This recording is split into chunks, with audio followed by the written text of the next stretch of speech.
Hey guys, we're live and it's the election is coming up very soon. So many people are so worried about the election. It's the end of the world. And once the election happens, the markets are going to crash and it doesn't matter what party is picked.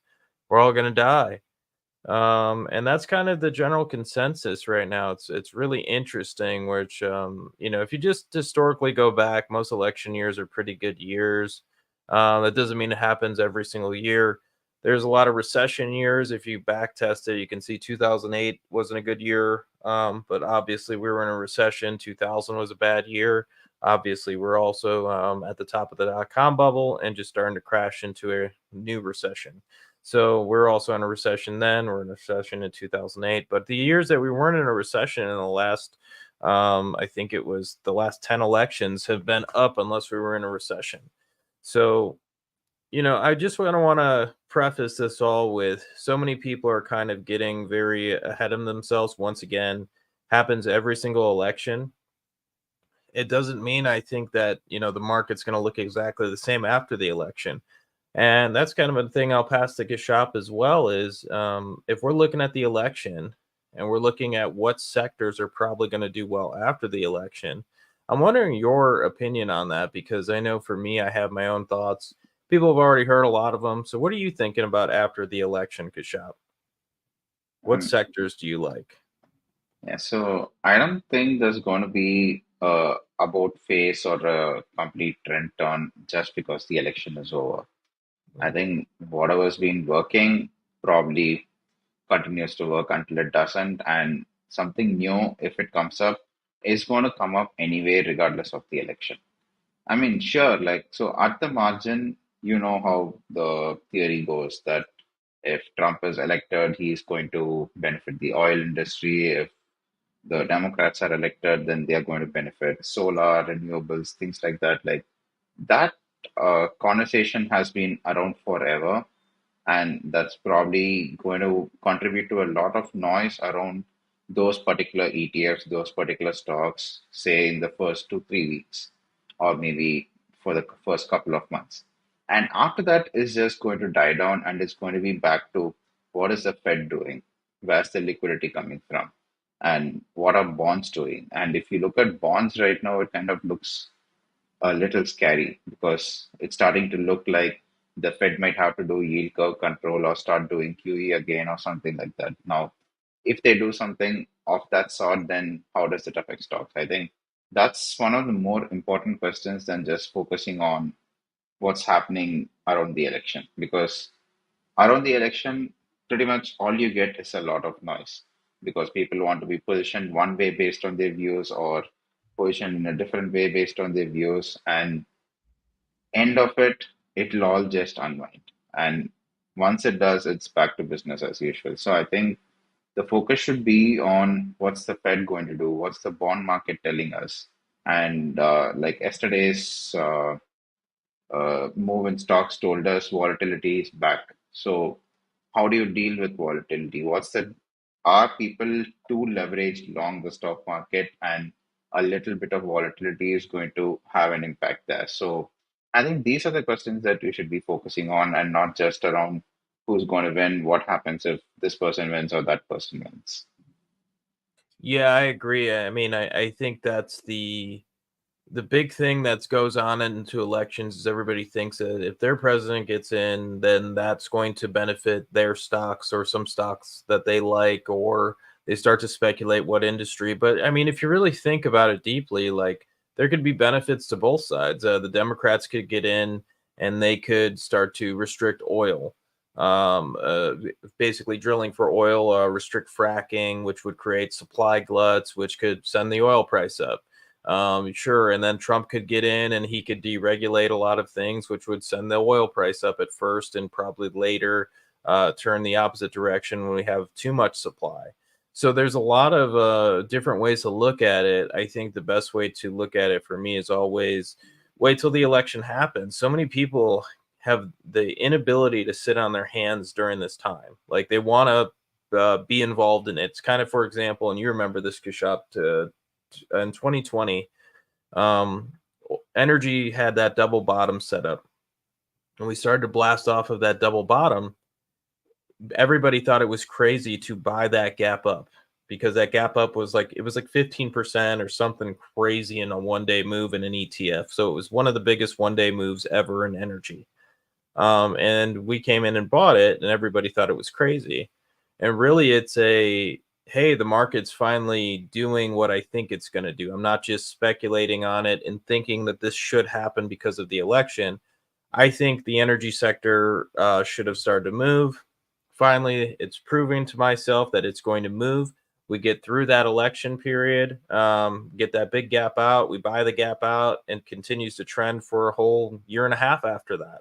So I think that that's kind of the best way to really take these trades, or just understanding basic things like, hey, volatility is going to come off, the election's over. So, you could short volatility, you could sell options. I think it's a tough trade to sell naked calls into an election, but if you really wanted to, you probably could do something like that, or selling the VIX at the top.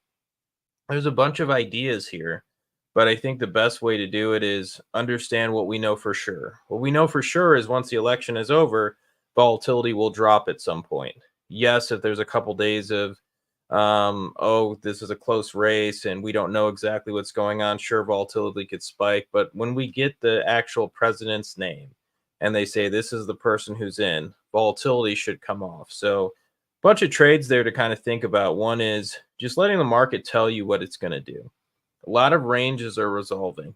Are all of the ranges going to resolve in a direction after the election? I don't know, but a lot of them will, and it'll be either be up or down. And I would chase it both ways. I wouldn't get too wed to, hey, this has to go up here, or hey, this has to go down here. I would get interested in it both ways. Make that real, make that tradable, make it a real actionable bet, instead of just sitting around and going, okay, if my president gets in, this is going to happen.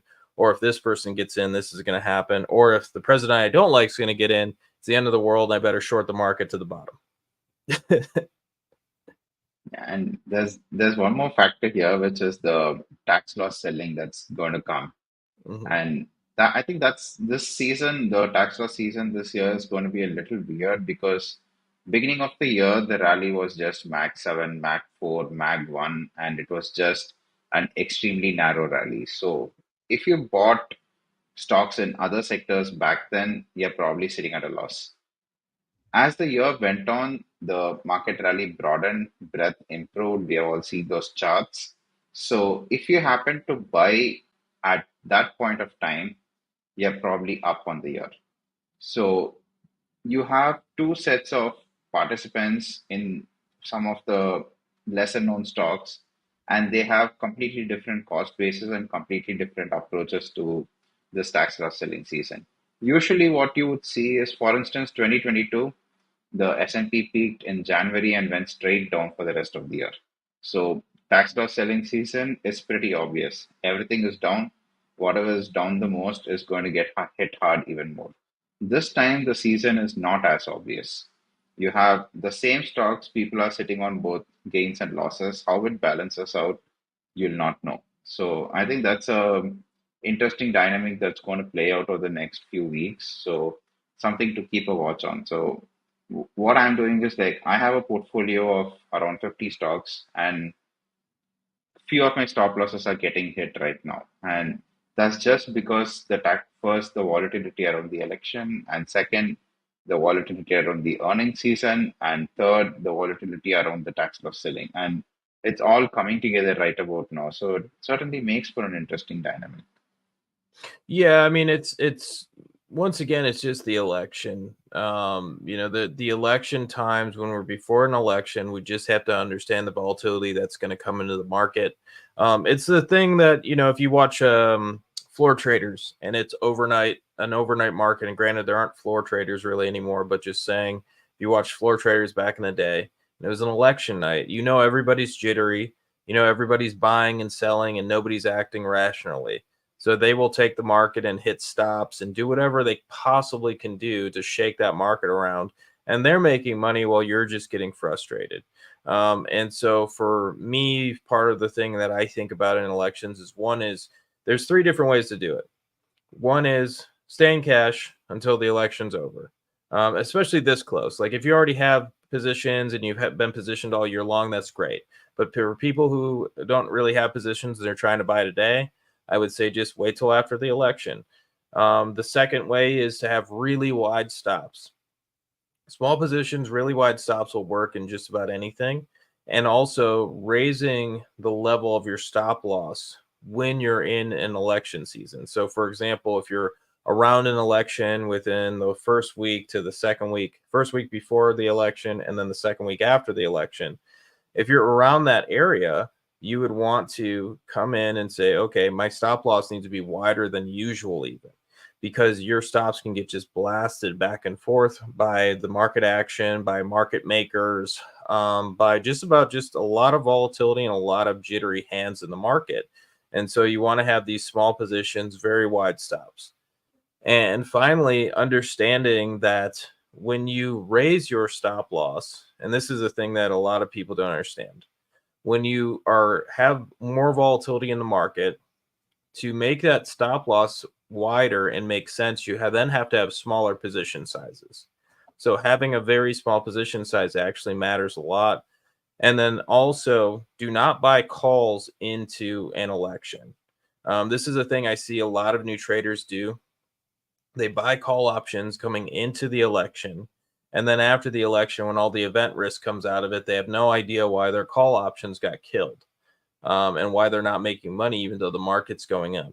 And the reason is that volatility is coming out and options are priced by implied volatility.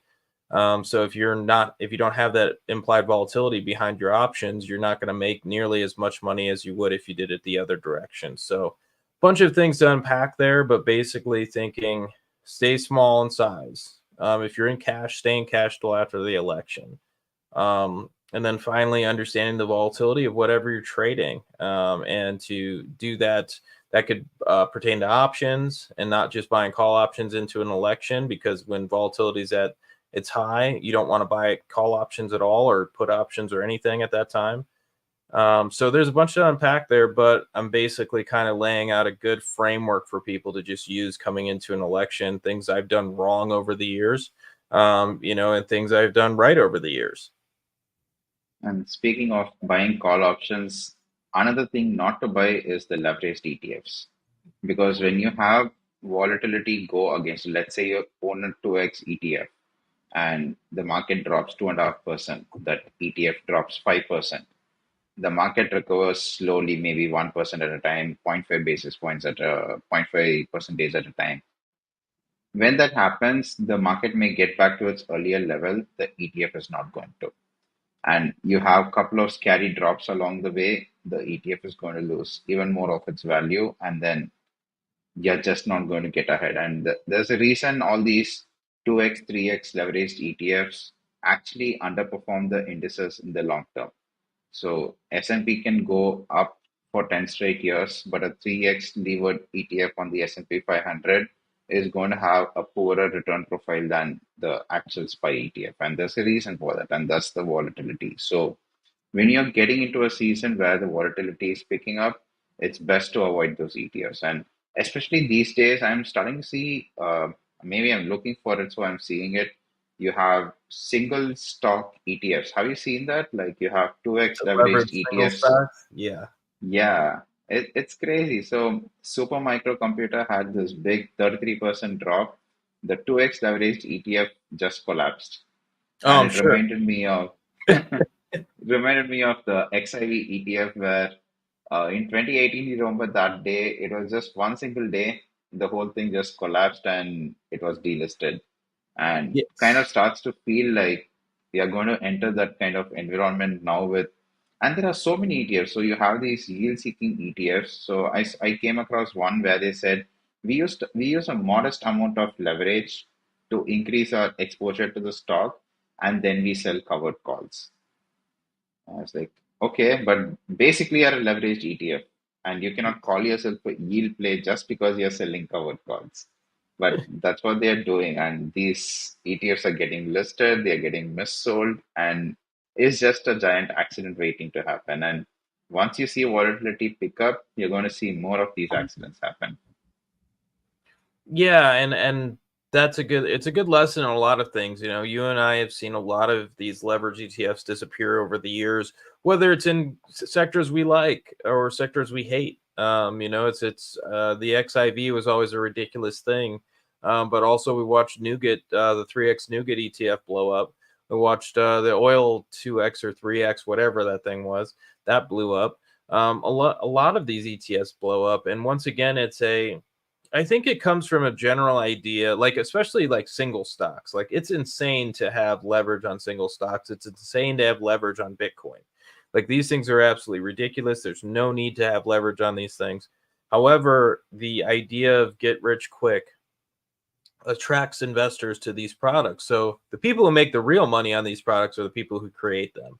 There's never a person who I think is like, hey, I bought this 3x ETF and I made all the money in the world. I've never heard of it. You know, I've heard of futures traders doing good. I've heard of options traders doing well. I've heard of every style of trader doing well, but I've never heard of a leveraged ETF trader or a leveraged stock trader do very well. And so that it's kind of funny to think about, but at the same time, it's like I've watched a lot of people lose a lot of money thinking these products are legit. They're just not legit.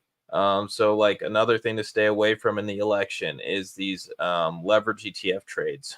But the thing that I think is very interesting about this election is that it's kind of mirroring the 2020 election. It's kind of mirroring the 2016 election in a lot of ways.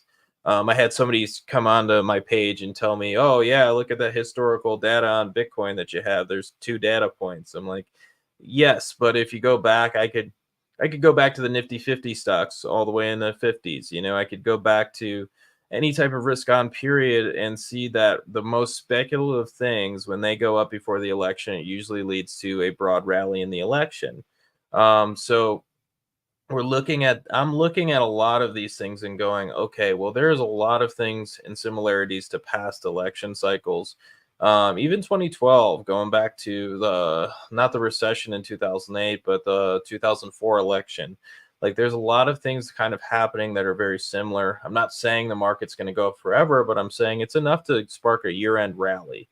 And so looking at this kind of year-end rally, and looking at the sectors that went up in 2020, even which was the KRE started to move before the election in the summer and all the way through the fall season. And then we look at Bitcoin, which also had a band squeeze breakout before the election. We did break out. We came right back into that. So I'm not sure if Bitcoin's going to hold that rally, but we'll see. Time will tell. And then also gold rallied in the summer in 2020. Gold rallied in the summer in 2016. So once again, there's a lot of interesting similarities here. I think the one thing that I think is going to be different, and this is my speculation, which is that gold will probably be the outperformer still. I still think that the idea that, like, for example, in 2020, gold basically stopped and Bitcoin took over. This time, it almost looks like gold is outperforming so heavily that Bitcoin might move. I'm not sure, but I think gold and gold miners and silver will probably outperform it. And I think a lot of people are going to think that's a ridiculous statement to say. However, I think the data backs it up right now. I think a lot of people are overlooking those sectors and going, it's boring, it's gold.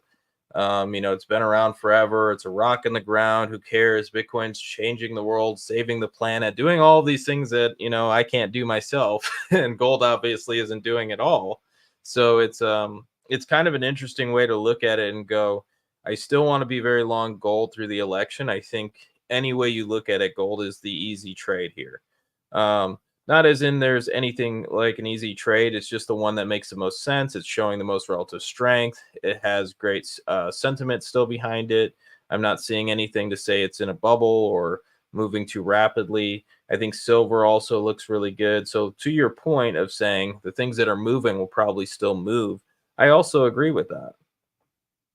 And if you look at what happened in 2020, so gold stalled around August and then Bitcoin started going up. And that move up was insane. So there was no monthly negative return, meaning every single month Bitcoin went up straight.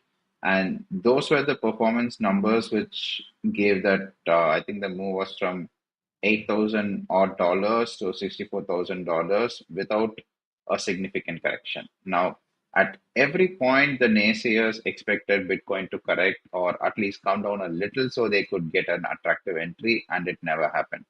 And it's the same with gold. Like you have the 2% move, and that's it.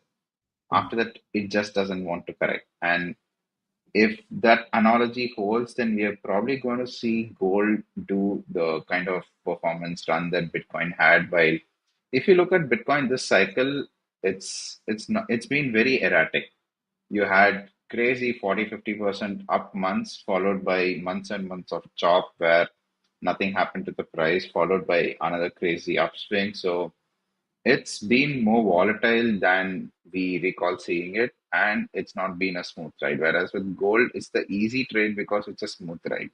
And same with the S&P. Since October 2022, it's kind of been a smooth ride. It's made it really difficult to not believe in the rally. At the same time, of course, I would disagree on the stock rally continuing into year end, and that's because if you look at the concentration, it's never been higher. I'm not talking about stocks as an asset class rallying. Like if you are looking at the total world ETF, or if you're looking at the equal weighted S&P or something else, the Wilshire 5000, you're probably fine. But if you're looking at just the Nasdaq 100, the which is the ETFs that everyone trades, the SPY, the concentration is just too intense, and the Max 7 is finally starting to see technical breakdowns.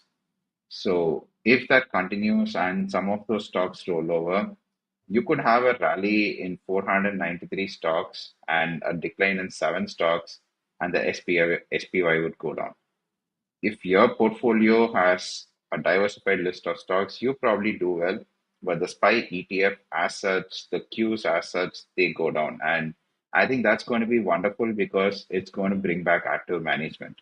Everyone's been too sucked into just it's a single decision.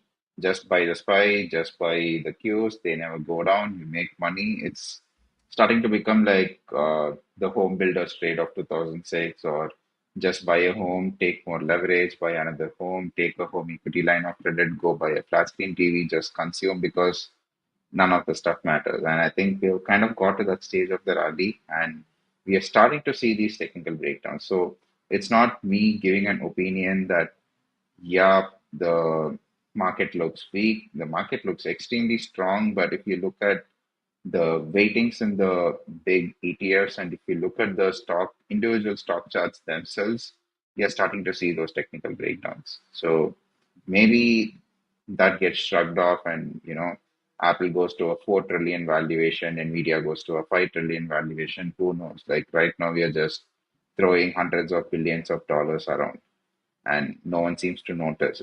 It's funny because I think there are probably like 50 odd companies which are worth more than 200 billion, and the Max 7 each move more than 200 billion worth a day, just the swing in the price. So we are getting kind of complacent with these big, uh, the Max 7, the big mega cap tech companies, and I think that's probably going to end. So we saw the news yesterday that, or was today, that Indonesia has banned the iPhone 16 from the country. And you saw now they have banned Google phones from the country. And you're starting to see the EU have a backlash against Google. So you're starting to see the other parts of the world, and the big tech companies, they derive almost most of their revenue outside the US. So they are pretty diversified in terms of their operation. I mean, they're dominant all over the world, right? That's why they're so big. So you see these kind of enforcement actions take away their market share. I think it's a matter of time before they stop growing. The valuations don't make sense. On top of that, layer in the technical breakdowns. And if Trump comes in and he does some form of protectionism, you can be 100% sure China will retaliate. And they have already done that. They have already shown that they have a history of doing that.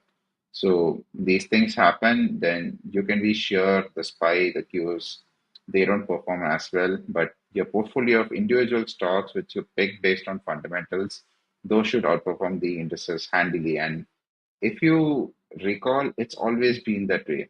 it has actually been pretty easy for an active trader to outperform the indices. The last 2, 3 years, not so much, and I think that's going to start to change now. Yeah, I think it's a good point. I just the one thing to me is I'm not seeing the same type of technical breakdowns. If you look at a lot of these, what I am seeing, however, is that these are slowing down. These are to a point where momentum is finally waning. And I think it's not that I would say, hey, these are all going to come down. I would say that these are probably going to continue to be sideways, slightly up. It's not either way. And it's just two different ways of saying a very similar thing. Either way, the outperformance isn't going to be in owning the Mag 7. It isn't going to be in owning the Qs. I mean, I've outperformed the market most years, every year, actually, now that I think back to it, even in the ETF portfolio. And the way I would look at it is, and the way I trade, I've never owned the SPY ETF ever in there. I don't trade it, even the E-mini futures. I don't trade them. And the reason why is that when you want to be in tech, you want to be in the outperformance of tech. The SPY, what's the point anymore? It's not a broad rally in the 500 best stocks in the United States. It's a broad rally in tech. So you might as well, if you really like tech, go over buy the Qs, buy the SMH, buy the individual stocks. Like if you're really, really into tech. And I think, just like you said, is the outperformance isn't going to be there going forward. And it really hasn't been much. There hasn't been a ton of outperformance in technology most of this cycle. Yes, the last year or two, but before that, we saw a lot of different things moving and being the outperformers. We saw energy being a major outperformer for a few years. There, basically from the end of 2020 all the way through 2022, it was a massive outperformer. And a lot of people forget that because they look at the market in 2022 and they go, "Man, everything was terrible. It was a rough market." Blah blah blah. But really, you could have hit it in energy and made a lot of money still. I think it ended the year up 40% or something. I mean, that's a pretty phenomenal gain considering the market was down 20. Um, and not to mention bonds were also down almost 20% that year. So you could have gotten into something else. And I think generally the problem with investors in the United States is we have this crazy home country bias. And the rest of the world does too, which they all invest in the United States. And so we have this, hey, we're going to continue to just buy the S&P 500, your retirement accounts, they just go to the S&P 500 every year. Yes, I'm sure your manager tells you about I've actually seen managers do this and this is hilarious. They grab the 500 stocks that are in the S&P 500 and they send them like the prospectus of all these stocks and all this analysis, and it's like this huge pamphlet, and they think that their trader or their an investment manager or RIA is sitting there and investing and trading in all of these different companies, and really they're just in the SPY ETF. So once again, the thing about the SPY ETF that a regular retiree should know is that it's market cap weighted. So something like technology has been the outperformer for the last 2 years, and you got Nvidia becoming the largest company by market cap in the world. You've got Apple, which was already one of the largest companies by market cap. I think it just got taken over by Nvidia recently. You've got Microsoft, you've got Facebook, you've got Google, Amazon. These are all tech companies.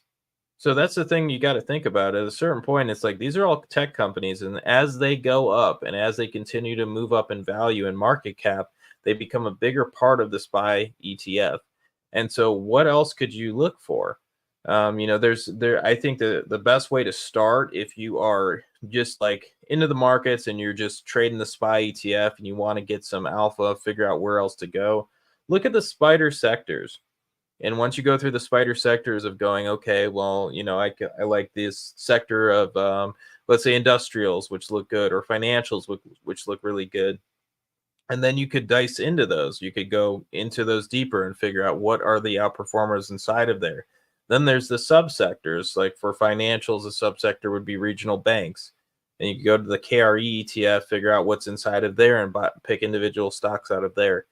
and stick with the larger cap weightings as you're starting to do this. But as time moves on, you can get a little bit more micro, like a shop does, and really understand the fundamentals inside of these companies. But if you're just going and looking at nothing but the SPY ETF every time and looking at the Qs every time, you're missing out. Like you're really missing out on some good trades. And for all the uh, fear around China and what Trump will do to China, the FXI, which is the China large cap ETF, has actually outperformed the SPY this year. Yes, And by a the lot. the yeah, by a lot. It's like I'm just looking at my screen. The SPY is at around 21.7%, and the FXI is at 32.5% year to date, Yep. which is insane. And this is just because it's pulled back a bit from going parabolic. And even if you're not looking at China because you don't trust their companies or whatever, Argentina has outperformed the Max 7. In fact, Argentina is close to outperforming Bitcoin for the year. But who talks about Argentina? Who wants to buy Argentinian banks or Argentinian agricultural companies? Like, no one cares. But those are the outperformers. And it's very surprising because agriculture as such hasn't done that well this year, even though DBA has also outperformed the SPY, the SPY ETF. So there are definitely places that you can look and find Gold, value. silver, the miners, they've Yeah, all outperformed. yeah. The utility sector has outperformed SPY. Yeah. The insurance sector has outperformed SPY. Even the global Jets ETF has outperformed SPY. Yeah, I That's can't a believe that. surprising one. Jets Yeah, came up on my signal the other week, and I was like, "You got to be kidding me!" Like, because I don't even look, I yeah, don't even look at it. Literally, the signals just send to my phone, and I got a text that said, "Buy Jets ETF," and I was like, "What did I just buy the Jets ETF?" And I thought something was wrong with my signals, and I was like, "Oh, I did something wrong when I put in the code or something." And I go in there and I look at the chart, and I'm like, "Oh my god, it's actually moving," because it just hasn't moved in so long. So, like, once yeah, again, it's kind of showing exactly what you're talking about. And this is why I like really understanding the sectors as a trader. It's not because I think everybody needs to trade the sectors like I do.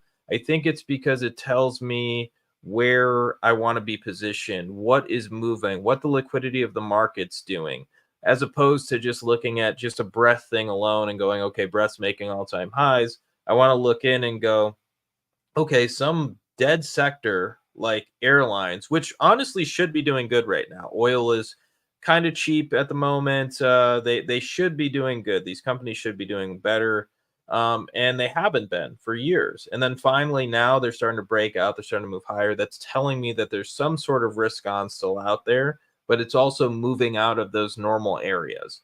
And that normal area would be things like technology, which has just been leading the way. The semiconductors, which has been leading the way. So once again, I think the rally after the election is going to be more in these areas like we're talking about right now, like the Jets ETF.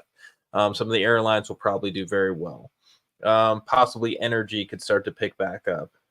Gold miners, which have already done very well, I would assume they continue to do well. I have no reason to think they wouldn't.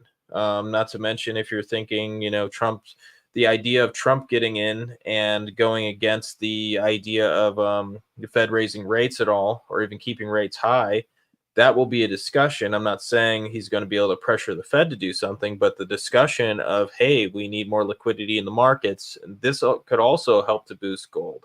So we have a lot of reasons to believe that this rally that's happened in tech is not the place to be going forward. And once again, there'll be people who will be like, look, tech's still going up next year. Look how wrong you were. And it's like, no, I said the same thing in the election in 2020. And people still sent me the same thing. Hey, man, look, tech still did pretty well. What's wrong with you? You obviously didn't pay attention. And I'm not saying that tech can't go up. I am saying that there's other areas that could have massive outperformance that a lot of people are overlooking. And just like 2020, that massive outperformance was not in technology. In 2021, all year long, technology was one of the laggards. Energy was the leader. Financial led the way. Industrials. So I assume we see more of a rally similar to 2021 than the rally that we've seen in the last year. Yeah, I agree with that. And even in the tech rally of 21, I think it was the software stocks that moved the most. So IGV outperformed XLK. Hmm. So you had that difference, and I think everyone just lumps all these companies together in technology and just calls it a day. Whereas you have your Meta, which is communication, your Amazon, which is consumer discretionary. It's we call it Max 7, Nvidia semiconductors, and we call it Max 7, we call it technology, but it's actually really different things. And if you actually break it down, then, and if you look at software today, software is lagging really hard. And that's probably because of valuations getting so high in 2021. And that's, again, the problem with technology today. So if you're buying the XLK, valuations are pretty high. There is a point at which valuations can't go to the sky. And we are getting to the stage. Whereas you look at let's just take cruise lines. Cruise lines have done extremely well this year. In fact, the stocks have gone parabolic, and they are still reporting amazing results. They are still reporting bookings going up. And with the Fed cutting rates, you are starting to see the cost of capital for these companies going down. And because they have so much debt, the Fed cutting rates is a big boost to the bottom line. And that's probably why the JETS ETF has done so well as well, because all these companies have too much debt. So get rid of your debt problem because the Fed is cutting rates and you do pretty well. And I think that's probably why the cyclicals are going to be the place to be, the cyclicals, the industrials, the manufacturing sector. And US natural gas is so cheap. So it makes sense to open manufacturing plants, makes sense to open up more power plants, data centers, everything that's infrastructure or hardware related makes sense to do more of it in the US today. And you still have some of the best property rights, rule of law, and the ability to raise capital for new ventures, which is missing. So I was reading the other day about how the London Stock Exchange has kind of become a backwater now. A lot of companies which are listed there want to say, so for instance, Harbor Energy wants to seek a US listing. Woodside Energy recently just said enough is enough and they shut down their London listing. So you're starting to see this happen, and you're starting to see more companies move from other stock exchanges to the US. And that's something that's not being talked about. And that's something that's happening because American capital markets are still the best in the world. And that's not going to change. In fact, that trend is only accelerating. So if you look beyond the spies and the cues and all the products that people actually talk about and start looking at where American companies or American listed companies can shine, for instance, Argentina ETF for the Chinese large caps, or just go to look a little deeper, dig a little deeper, and I think you'll find there are plenty of opportunities. And volatility around the election probably is going to provide some great entry points to diversify into several of these sectors. Yeah, and the one thing I continue to kind of talk about as we get closer to the election is it's not that the election is going to make everybody's trades work or it's this magical thing. It's really the thing that it makes the market do is resolve ranges. So when we're looking at like energy, for example, energy's been stuck in this range for, a long, basically since 2022. So 2022, it made its high. It's gone basically completely sideways from there. Really haven't lost money, really haven't gained money. However, when an election happens, usually the things like that resolve one way or the other. The market's going to make a decision. Hey, energy is a great sector to be in, or it's going to be, hey, energy is a place where you don't want to be. So I think that's part of the reason why I always say sit on your hands until the election is over and then see where it goes. I also like the way you're thinking of natural gas. I think natural gas is one of the most overlooked trades right now. It's incredibly cheap. It makes sense to for it to go up, but it also would be tough for it to go up if we came into um, a presidential regime where basically you have more drilling or more natural gas being brought onto the market. So I think there's a bunch of different ways to look at it, but I do think like we're probably in for a rally in most of the energies coming into year end. It is actually one of the best times of the year for those. A lot of people look at the energy trades like they always work terribly in the winter because it's not the driving season. But in the summer months, it doesn't mean it's the analysts are wrong when they say things like, hey, there's more people driving in the summer. Like, that's a no brainer. Yes, of course. But there's also more product brought onto the market. So as the demand goes up, there's more supply as well. And so bringing both of those onto the market makes the price kind of depressed in the summers. But as we get into November, December, January, this is when we usually see a lot of the energies move. Not to mention, natural gas has a nice seasonality pop at some point around those times. Sometimes it can be that can be the widowmaker trade of people going short on it, and it shakes out all the shorts coming into winter when you get your first big frost or first big freeze in the United States. So there's a bunch of places to look at. I think the best thing for people to do coming into this election is keep an open mind, wait for these ranges to resolve, and also, keep the idea that we've talked about the Mag 7. It's not that you won't make any money in it. If it was somebody like if it was somebody's grandmother and they were like, hey, I want to just hold on to this trade, my portfolio. I've been long, the SPY for the last 50 years. Great, stay along the SPY. I don't really care. As a trader, though, I think the idea is to try to figure out what's going to be the outperformer. Because if you're not outperforming the market, there's no reason to trade. So look at these other areas, find relative strength zones, find fundamental companies that you think have massive upside underneath it. Find some of these commodity producers because there's probably some major commodity producers, and find those countries. I like that you brought up Argentina. Alfonso brought that up on here with us a few weeks back or a month ago or so. Basically, Argentina being such a crazy outperformer, and nobody's talking about it or cares about it.